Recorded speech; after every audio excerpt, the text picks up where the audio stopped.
پچھلی آیات میں کافروں کا ذکر تھا اور ان کی نافرمانیوں کا اور ان کی ہٹ دھرمی کا ذکر تھا۔ اللہ رب العزت کا کلام ناصح بن کر ان کے سامنے آیا، نصیحت کہنے کے لیے ان کے سامنے آیا، ان کو سمجھانے کے لیے کلام الہی اتر رہا ہے مکہ شریفہ مدینہ شریفہ میں، اور حالت ان کی یہ ہے کہ مشرکین مکہ بت پرستی میں مبتلا ہیں، اور بت پرستی کے ساتھ ساتھ آبا پرستی میں مبتلا ہیں، اپنے آبا و اجداد کی جاہلانہ رسموں کی پیروی کر رہے ہیں۔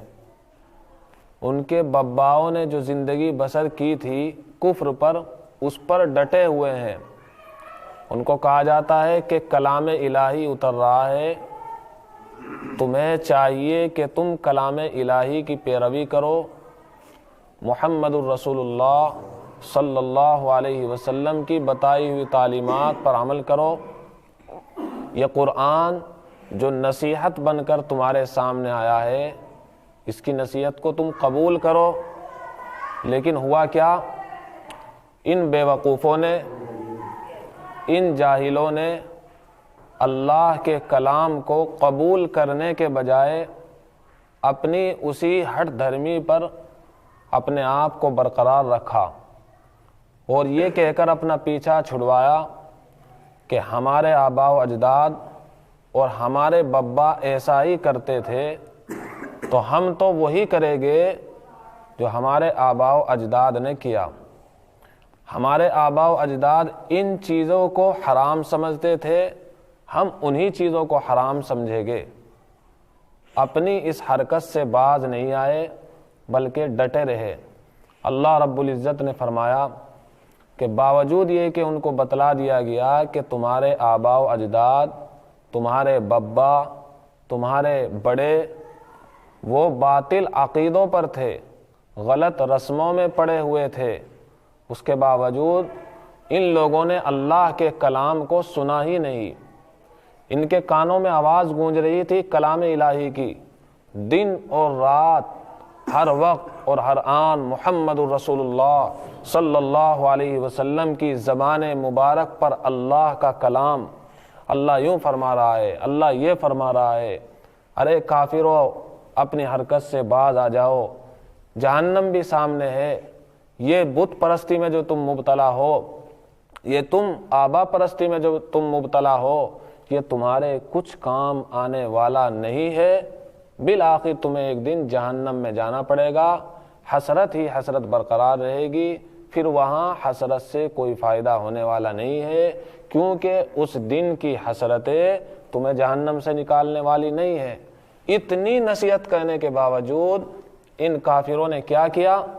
ہونا تو چاہیے تھا کہ اللہ کے کلام کو مانتے، اللہ کے کلام کو مانتے، رسول اللہ صلی اللہ علیہ وسلم کے پیغام کو مانتے، لیکن انہوں نے مانا نہیں۔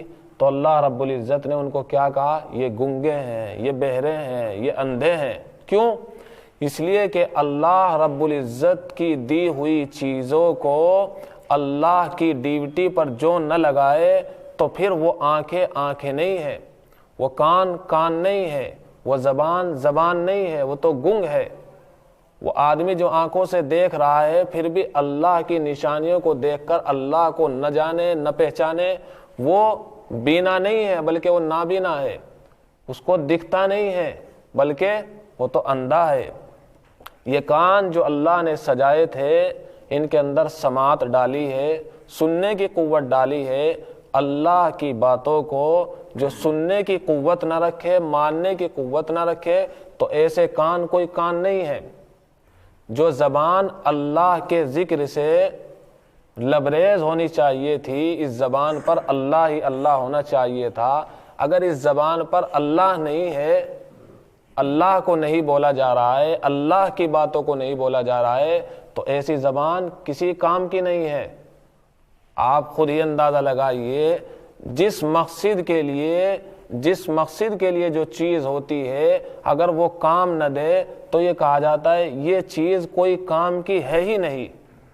اگر آپ کا خادم آپ کی خدمت کرنے والا آپ کی خدمت نہ کرے، اگرچہ نام تو ہے اس کا خادم لیکن آپ کی خدمت نہیں کرتا ہے، تو پھر آپ کہتے ہیں یہ خادم کوئی کام کا نہیں ہے، حالانکہ ڈنکا بج رہا ہے، پورے محلے میں کہا جا رہا ہے فلاں کا خادم ہے لیکن خدمت کرتا نہیں ہے، تو پھر کہا جاتا ہے یہ خادم کوئی کام کا نہیں ہے، یہ خادم ہے ہی نہیں، اگرچہ وہ خادم ہے۔ تو جب یہ اللہ کے بندے ہو کر اللہ کی بندگی کرتے نہیں، اللہ کے کلام کو مانتے نہیں، تو پھر اللہ رب العزت نے ان کو کیا کہا؟ یہ بے عقل، اندھے ہیں، گنگے ہیں، بہرے ہیں۔ اب مومنوں کو کہا جا رہا ہے، اللہ میاں لاڈ بھرے انداز میں مومنوں کو خطاب کر رہے ہیں، اللہ کے ماننے والے۔ یہ تو نامان تھے جو اللہ کی بات کو مانتے نہیں ہیں، رسول اللہ کی بات کو مانتے نہیں ہیں۔ اب اللہ رب العزت اپنوں سے بات کرتا ہے جو اللہ کی مان کر چل رہے ہیں اور اللہ کو مان کر چل رہے ہیں، اور بڑے لاڈ بھرے انداز میں، بڑے محبت بھرے انداز میں اللہ رب العزت مومنوں کو خطاب کرتا ہے۔ یا ایھا الذین آمنو، اے ایمان والو، کلوا من طیبات ما رزقناکم واشکروا للہ ان کنتم ایاہ تعبدون۔ اے ایمان والو، اے ماننے والو، اندازہ لگائیے اللہ رب العزت ماننے والوں کو ماننے والے کہہ رہا ہے، کیسے اچھے وہ ماننے والے ہوگے، اور سب سے پہلے ماننے والے کون؟ محمد الرسول اللہ صلی اللہ علیہ وسلم کے پڑھائے ہوئے شاگرد حضرات صحابہ اکرام، اور قیامت تک ماننے والے زندہ رہیں گے۔ قرآن کریم کے خطاب قیامت تک کے لیے ہے، تو آج بھی کہا جا رہا ہے اللہ کی طرف سے، اے ماننے والو۔ یہ تو نامان تھے، تم نے دیکھا نا نامانوں کو کہ کتنی نصیحت بھرے انداز میں قرآن ان کو سمجھا رہا ہے، کیسی کیسی باتیں بتا رہا ہے، بس اتنا کہہ کر کیا کہتے ہیں؟ ہمارے بابا، ہمارے آبا و اجداد ایسا ہی کرتے تھے۔ ان کو بتلا دیا گیا کہ بھائی تمہارے آبا و اجداد غلط عقائد میں، باطل نظریات میں پڑے ہوئے تھے، اس کے باوجود جب نہیں مانا تو اللہ رب العزت نے ان کا انجام بھی بتلایا، اور ان کو یہ بھی کہا ہے گنگے، بہرے، اندھے ہیں۔ پھر اللہ رب العزت اب مومنوں کو کہہ رہے ہیں، اے ایمان والو، اے ماننے والو، تم کھاؤ وہ پاکیزہ چیزیں جو ہم نے تم کو عطا کی ہے۔ ان کو ہم نے کھانے کے لیے چیزیں دی، لیکن انہوں نے کیا کیا؟ جو چیزیں ہم نے حلال کر رکھی تھی ان چیزوں کو انہوں نے حرام کہہ لیا۔ کیسے کہہ لیا؟ اپنے غلط نظریات اور غلط عقائد سے ان چیزوں کو حرام کہہ لیا۔ لیکن اے ایمان والو، ہم تمہیں کہہ رہے ہیں کہ تم کھاؤ پاکیزہ چیزیں جو ہم نے تم کو عطا کی ہے۔ وَاشْكُرُوا لِلَّهِ إِن كُنتُمْ إِيَّاهُ تَعْبُدُونَ۔ اور اتنی بات سن لینا اے میرے ماننے والو، اے فرما بردارو، اتنی بات سن لینا کہ ناقدری نہ کرنا۔ ان نالائقوں نے، ان بے عقلوں نے کیا کیا؟ ناقدری کی۔ اللہ رب العزت کا سب کچھ کھایا، اللہ رب العزت کی ہوا کو استعمال کیا، اللہ رب العزت کے نہ جانے کتنی نعمتوں کو استعمال کیا، اللہ رب العزت کی دی ہوئی آنکھوں کو استعمال کیا، کانوں کو استعمال کیا، زبان کو، ان گنت نعمت کو استعمال کیا، نعمتوں کو استعمال کیا، پھر بھی اللہ کی قدردانی نہیں کی۔ تو اے ایمان والو، تم ناقدری نہ کریو، ناقدری مت کرنا۔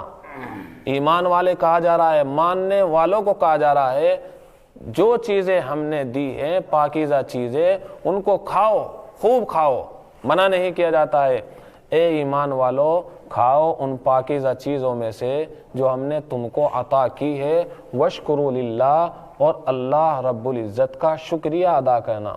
شکریہ ادا کرنا، شکر ادا کرنے کی 3 صورتیں ہوتی ہیں۔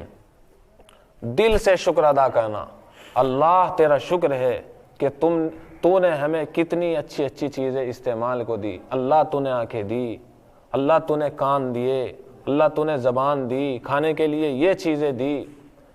تو یہ ہوتا ہے دل کا شکر، اور ایک ہوتا ہے زبان کا شکر، زبان پر بھی الفاظ جاری ہو جائے، الحمدللہ، یہ تو دل ہی دل میں سوچ رہا ہے یہ ساری چیزیں دینے والا صرف اور صرف ایک اللہ ہے، دل میں یہ یقین ہے، تو اس کا نام ہے دل کا شکریہ، دل سے اللہ کا شکر ادا کرنا، دل میں ساری چیزوں کا یہ تصور کرنا اور یہ یقین کرنا یہ ساری کی ساری چیزیں دینے والی ذات صرف اور صرف اللہ رب العزت کی ہے، یہ دل کا شکر ہوتا ہے۔ اور زبان کا شکر کیا ہے؟ زبان کا شکر یہ ہو چیزوں کو استعمال کرے اور اللہ کا شکر ادا کرے، کھانا کھائے الحمدللہ، پانی پیے الحمدللہ، کوئی بھی اچھا کام ہو جائے زبان پر اللہ کی تعریف کے الفاظ جاری رہیں، اللہ تیرا شکر ہے، اللہ تیرا شکر ہے، الحمدللہ الحمدللہ۔ اور ایک ہوتا ہے اعضاء کا شکر، انسان کا جو یہ بدن ہے، بدن میں بہت ساری چیزیں، بہت سارے اعضاء اللہ نے لگا رکھے ہیں، ان کا بھی شکریہ ہوتا ہے۔ آنکھ کو وہیں استعمال کرنی ہے جہاں اللہ نے حکم دیا ہے، یہ آنکھ کا شکر ہے۔ زبان کو وہیں استعمال کرنی ہے جہاں اللہ نے حکم دیا ہے، یہ زبان کا شکر ہے۔ ہاتھوں کو وہیں استعمال کرنا ہے جہاں اللہ نے حکم دیا ہے، یہ ہاتھوں کا شکر ہے۔ اپنے پاؤں کو وہیں استعمال کرنا ہے جہاں اللہ رب العزت نے ان پاؤں کو استعمال کرنے کا حکم دیا ہے، یہ اللہ کا حکم ہے۔ اللہ نے حکم دیا ہے زکوٰۃ دینی ہے، یہ بھی شکر ہے۔ اپنی محنت کا، اپنے پسینے کا مال نکال رہا ہے، یہ بھی اللہ کا شکر ہے۔ اللہ نے اپنے در پر بلایا ہے، 5 وقتہ نماز کے لیے بلایا ہے، یہ بھی اللہ کا شکر ہے۔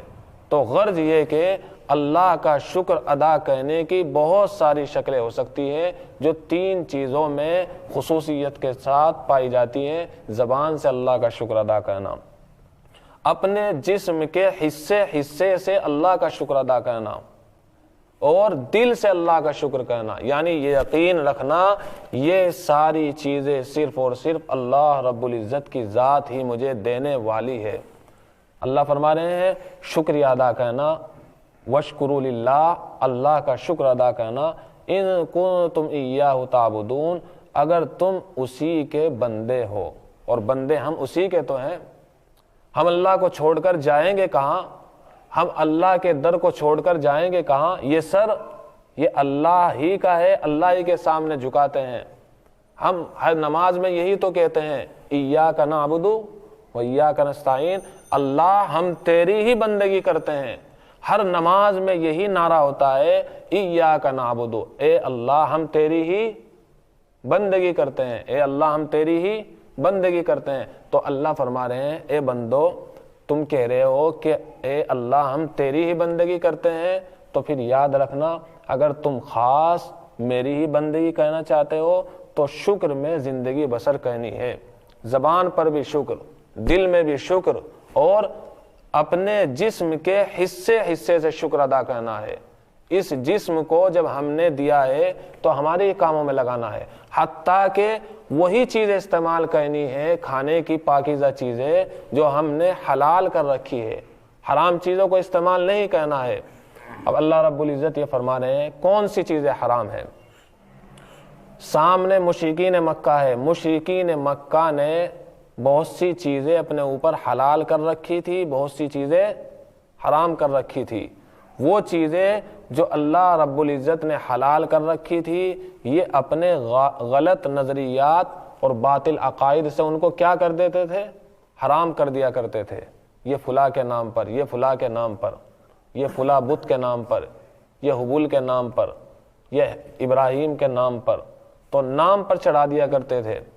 تو اللہ فرما رہے ہیں اور بہت سی چیزیں وہ تھی جو انہوں نے حلال کر رکھی تھی۔ مثلا مشرکین مکہ مردار جانور کو کھا لیا کرتے تھے، خون پی لیا کرتے تھے، خنزیر کا گوشت مزے سے کھایا کرتے تھے، چڑھاؤ پر چڑھا رکھے تھے بہت سارے بکرے، بہت سارے جانور، نہ جانے کیسی کیسی چیزیں ان کو کھایا کرتے تھے۔ تو اللہ فرما رہے ہیں یہ مشرکین مکہ ان چیزوں میں پڑے ہوئے ہیں، تم ان چیزوں میں مت پڑنا، یہ حرام ہے۔ یوں تو بہت ساری چیزیں حرام ہیں، لیکن چونکہ اللہ رب العزت نے ابھی مشرکین مکہ کا ذکر کیا ہے تو انہوں نے اپنے اوپر یہ چیزیں حلال کر رکھی تھی۔ اللہ فرما رہے ہیں یہ حلال نہیں ہے۔ تو اللہ کیا فرما رہے ہیں؟ انما حرم علیکم المیتۃ والدم ولحم الخنزیر وما اہل بہ لغیر اللہ۔ اللہ نے صرف تم پر حرام قرار دیا ہے مردار کو، اللہ نے تم پر مردار کو حرام قرار دیا، اور خون کو، خون کون سا خون؟ بہتا ہوا خون، اور خنزیر کے گوشت کو، اور اس جانور کو جس پر اللہ کے علاوہ کا نام لیا گیا ہو، چاہے اس کو اللہ کے نام پر چھوڑ دیا گیا ہو اور چاہے اس کو اللہ کے علاوہ کے نام پر چھوڑ دیا گیا ہو یا اللہ کے علاوہ کے نام پر اس کو ذبح کر دیا گیا ہو۔ تو اللہ کیا فرما رہے ہیں؟ تم پر مردار حرام ہے۔ مردار کس کو بولتے ہیں؟ مردار اس جانور کو بولتے ہیں کہ جو ذبح سے حلال ہونا تھا لیکن بغیر ذبح کے وہ مر گیا، بغیر ذبح کے وہ مر گیا، تو ایسا جانور مردار ہے۔ ہونا تو چاہیے تھا کہ اس کو اسلامی تعلیمات کے مطابق، بتائی ہوئی تعلیمات کے مطابق اس کو ذبح کیا جاتا، لیکن اس کو اسلامی طور اور طریقے پر اس کو ذبح نہیں کیا گیا۔ وہ جانور بھی کیا ہے؟ وہ جانور بھی مردار ہے، وہ جانور بھی کیا ہے؟ مردار ہے۔ ایسے ہی وہ جانور جو اپنی طبعی موت مر گیا، اپنی طبعی موت مر گیا، وہ جانور بھی کیا ہے؟ مردار ہے۔ والدم، اور ایسے ہی خون بھی حرام ہے۔ خون دو طرح کا ہوتا ہے، ایک خون بہنے والا ہوتا ہے اور ایک خون وہ ہوتا ہے جو جمع ہوا خون ہوتا ہے۔ تو خون سے مراد یہاں پر بہتا ہوا خون ہے، بہتا ہوا خون یہ بھی حرام ہے۔ البتہ جمع ہوا خون مثلا کلیجی ہے یا تلی ہے تو یہ چیزیں کھائی جاتی ہیں، یہ چیزیں حرام نہیں ہیں بلکہ یہ چیزیں حلال ہے۔ جمنے کی وجہ سے اور عزب کی صورت اختیار کرنے کی وجہ سے یہ گوشت کی طرح ہو گئی۔ تو اللہ فرما رہے ہیں تم پر مردار بھی حرام ہے، تم پر بہتا ہوا خون بھی حرام ہے، استعمال نہیں کر سکتے۔ خنزیر کا گوشت بھی حرام ہے۔ خنزیر کا گوشت ہی نہیں بلکہ خنزیر کا ہر حصہ اور خنزیر کا سارا بدن حرام ہے، کوئی بھی چیز اس کی استعمال نہیں کی جا سکتی۔ وما اہل بہ لغیر اللہ، اور ایسے ہی وہ جانور بھی حرام ہے جس پر اللہ کا نام نہ لیا گیا ہو۔ اس کی صورت یہ ہو سکتی ہے کہ ایک جانور اللہ کے نام پر نہیں چھوڑا گیا بلکہ اللہ کے نام کے علاوہ پر اس کو چھوڑ دیا گیا۔ مثلا جس طرح ہمارے ہاں بیلوں کو چھوڑ دیا جاتا ہے، بڑے بڑے سانڈ پھرتے ہیں، ان کو چھوڑ دیا جاتا ہے، کس کے نام پر؟ غیر اللہ کے نام پر، بتوں کے نام پر چھوڑ دیا جاتا ہے۔ تو اللہ فرما رہے ہیں وہ جانور جس پر اللہ کے علاوہ کا نام لیا گیا، تو صورت کیا ہو سکتی ہے؟ اللہ کے نام کے علاوہ کسی بت کے نام پر یا کسی پیر کے نام پر یا کسی پیغمبر کے نام پر اگر جانور کو چھوڑ دیا گیا، وہ جانور کھانا حرام ہے۔ چاہے کسی ولی کے نام پر، کسی بزرگ کے نام پر، کسی کی قبر پر چڑھاوا چڑھا دیا گیا ہو، یہ صابر کلیری کے نام کا ہے، یہ فلاں بزرگ کے نام کا ہے، کسی کے بھی نام کا ہو، اللہ کے علاوہ حتیٰ کہ پیغمبر آخر الزمان حضرت محمد رسول اللہ کے نام پر بھی اگر چھوڑ دیا جائے، یہ ان کے نام پر، تو کوئی جانور حلال نہیں ہو سکتا۔ صرف اور صرف جانور کو حلال کرنے کا طریقہ یہ ہے اللہ کے نام پر۔ تو اللہ کے نام کے علاوہ دوسرے کے نام پر اگر جانور کو چھوڑ دیا گیا وہ بھی حرام ہے۔ اور ایسے ہی وہ جانور جس پر ذبح کرتے وقت اللہ کا نام نہ لیا گیا ہو بلکہ کسی دوسرے کا نام لیا گیا ہو، اللہ کے علاوہ کو چھوڑ کر کسی کا بھی نام لیا گیا ہو، وہ جانور بھی حرام ہے۔ اب صورت یہ بنتی ہے ایک جانور اس کو غیر اللہ کے نام پر چھوڑا گیا، کسی بت کے نام پر چھوڑ دیا گیا، اس کے بعد جب اس کو ذبح کرنے کا نمبر آتا ہے تو پھر اللہ کا نام پڑھا جا رہا ہے، کیا ایسا جانور بھی حلال ہے؟ بھائی جب اس جانور کو ذبح کیا جا رہا ہے، اس جانور پر اللہ کا نام پڑھا جا رہا ہے، کیا وہ حلال ہے؟ تو فرمایا جا رہا ہے نہیں، وہ بھی حلال نہیں ہے، وہ بھی حلال نہیں ہے بلکہ وہ بھی حرام ہے۔ مسئلہ ذہن میں رکھ لینا چاہیے، وہ بھی حرام ہے۔ اور دوسری صورت یہ بنتی ہے کہ ایک جانور ہے جس کو غیر اللہ کے نام پر چھوڑ دیا گیا، بھاگا پھرتا ہے ادھر سے ادھر ادھر سے ادھر، تو یہ بھی ذہن میں رکھ لینا چاہیے، غیر اللہ کے نام پر، اللہ کے علاوہ کسی کے نام پر اگر جانور کو چھوڑ دیا جائے تو وہ مالک کی ملکیت سے نہیں نکلتا، بلکہ یہ سمجھا جاتا ہے کہ وہ مالک ہی کے قبضے میں ہے۔ تو غیر اللہ کے نام پر چھوڑ دیا گیا، اس کے بعد وہ جانور مالک نے کسی کو فروخت کر دیا، کسی کو وہ جانور فروخت کر دیا گیا۔ اب وہ جانور جب فروخت کر دیا گیا، وہ انسان اس جانور کو اللہ کے نام پر ذبح کرتا ہے، تو اب ایسے جانور کو ذبح کرنا یہ حلال ہے۔ تو الغرض خلاصہ یہ ہے کہ اگر اللہ کے نام کے علاوہ کسی جانور کو چھوڑ دیا گیا اور اس کو بیچا نہیں گیا ہے تو وہ بھی حرام ہے۔ ایسے ہی ذبح کرتے وقت اگر اللہ کا نام نہیں لیا گیا ہے بلکہ غیر اللہ کا نام لیا گیا ہے وہ بھی حرام ہے۔ انما حرم علیکم المیتہ، تم پر حرام ہے مردار، والدم، اور بہتا ہوا خون، اور خنزیر کا گوشت، اور وہ جانور جس پر اللہ کے علاوہ کا نام لیا گیا ہو، چاہے وہ جانور ہو یا وہ چادر ہو یا وہ کھانے کی کوئی مٹھائی ہو، کوئی بھی چیز ہو۔ فمن اضطر غیر باغ ولا عاد فلا اثم علیہ ان اللہ غفور رحیم۔ انسان پر دو صورتیں آتی ہیں، ایک اختیاری اور ایک مجبوری کی شکل۔ بہت سی مرتبہ مجبوری کی صورت میں یہ صورت پیش آ جاتی ہے کہ کھانے کے لیے حرام چیز ہی پاس ہے، حلال چیز کچھ بھی نہیں ہے، چاہے وہ کھانے والی چیز ہو یا پینے والی چیز ہو۔ انسان مرنے لگ رہا ہے، اسے پورا یقین ہے کہ اگر میں نے یہ حرام چیز نہ کھائی تو میری جان نکل جائے گی۔ مثلا ایک انسان ہے، اس کے سامنے شراب رکھی ہوئی ہے، شراب کے علاوہ اس کے پاس کوئی چیز ہے ہی نہیں پینے کی، نہ کھانے کی نہ پینے کی۔ اب وہ کیا کرے؟ اگر وہ شراب نہیں پیتا ہے تو پھر اس کی جان نکل جائے گی۔ پیاس اتنی شدت سے لگ رہی ہے کہ اگر وہ شراب کا پیالہ نہیں پیے گا ایک دو گھونٹ تو اس کی جان نکل جائے گی۔ شریعت حکم دیتی ہے اپنی جان کو بچا لو، شریعت حکم دیتی ہے، شریعت اسلامیہ اپنی جان کو بچا لو۔ ایسے ہی نہیں کہ اپنی جان کو بس مار دیا جائے۔ اللہ فرما رہے ہیں اب رخصت ہے، خون ہے، یہ کسی ایسے جانور کا گوشت ہے کہ جو اس پر حرام ہے لیکن جان نکل رہی ہے، تو اس صورت میں اللہ رب العزت رخصت دے رہے ہیں، لیکن فرما رہے ہیں فَمَنِ اضْطُرَّ غَيْرَ بَاغٍ وَلَا عَادٍ فَلَا إِثْمَ عَلَيْهِ، جو مجبور ہو جائے، مجبوری میں کھا رہا ہے، جان نکل رہی ہے، غیر باغن، درا حال ہے کہ وہ نافرمانی کہنے والا نہیں ہے۔ یعنی یہ نہیں کہ آج شراب کا موقع ملا ہے، پوری زندگی میں کبھی موقع نہیں ملا ہے، چلو پوری کی پوری شیشی کو اندر اتار دی جائے، نہیں، بلکہ شراب کی اتنی گھونٹ ہی استعمال کی جائے گی جس سے اس کی زندگی کی رمق دمق باقی رہے۔ زیادہ شراب اس وقت بھی نہیں پی جائے گی، شراب اس وقت بھی حرام ہے، یہ تو اس کو رخصت دی جا رہی ہے، بھائی تیری جان نکل رہی ہے اس لیے تجھے اجازت ہے، ایک دو گھونٹ جس سے زندگی کی رمق دمق باقی رہ سکے اتنی پی سکتا ہے۔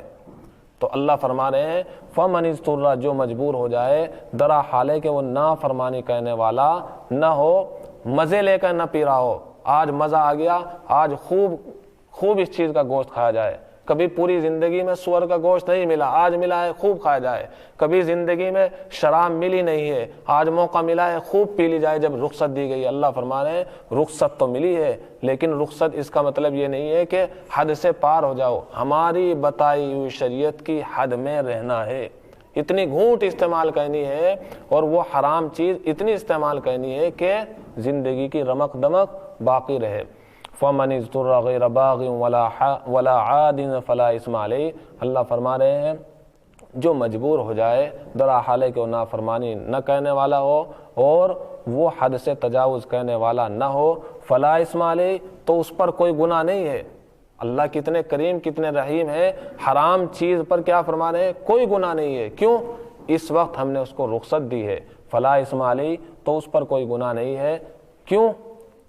ان اللہ غفور الرحیم، اللہ رب العزت بہت معاف کرنے والے ہیں اور بہت رحم فرمانے والے ہیں۔ یہ اللہ ہی کا تو کرم ہوا، ورنہ تو اللہ یہ بھی کہہ سکتے تھے بھائی جو چیز ہم نے حرام قرار دی ہے اب تم مرو یا جیو، ہمیں تمہارے مرنے اور تمہارے جینے سے کوئی کام نہیں لینا، مر جاؤ، لیکن یہ جو حرام چیز ہم نے کر رکھی ہے تمہیں بالکل بھی استعمال نہیں کرنی ہے۔ اللہ فرما رہے نہیں، بلکہ تم اس کو 1-2 گھونٹ استعمال کر سکتے ہو۔ کتنے لاڈلے اللہ ہیں، کتنے پیارے اللہ فرما رہے ہیں ان اللہ غفور رحیم، بے شک اللہ تعالیٰ بہت معاف کرنے والے اور بہت رحم فرمانے والے ہیں۔